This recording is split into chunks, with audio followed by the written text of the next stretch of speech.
Welcome back. The U.S. Supreme Court has ruled in favor of agribusiness giant Monsanto in a closely watched case on patent holders' rights. In a unanimous decision, the justices upheld a fine against a farmer who'd used some patent-protected soybeans to replant his own crops.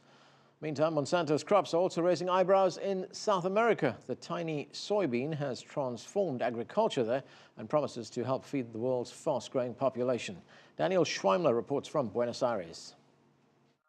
The soya is a tiny bean that can feed millions.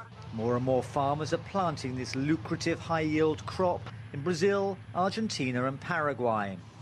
60% of the beans traded on world markets are grown here, and 60% of that is bought by China, much of it to feed cattle. Monsanto is one of the prime movers behind genetically modified soya, resistant to pesticides and easy for farmers to cultivate.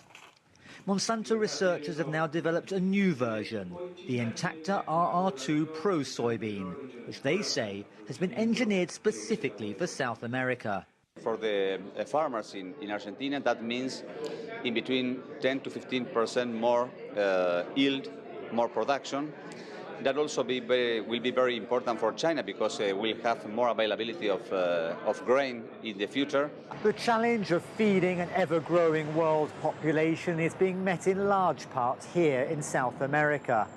But meeting those challenges doesn't come without raising concerns, fears and suspicions, all of which need to be answered.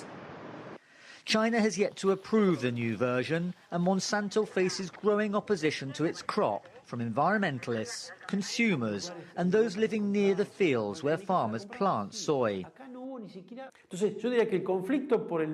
I would say that the conflict over the forest, the conflict over those people who don't want to see themselves subjected to exposure to agrochemicals, are the 2 points that the agriculture industry in Argentina will have to solve.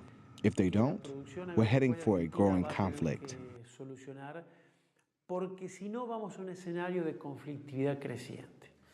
Monsanto has a powerful influence lobbying governments and major agricultural organizations. It makes huge profits, but says its methods will enable us to feed a world population growing to 9 billion. Opponents say that Monsanto forces producers to cultivate only their seeds, a monopolistic practice, and that its expansion is pushing small farmers off their land. In a shrinking world, it's a battle that is only just beginning. Daniel Schweimler, CCTV, Buenos Aires.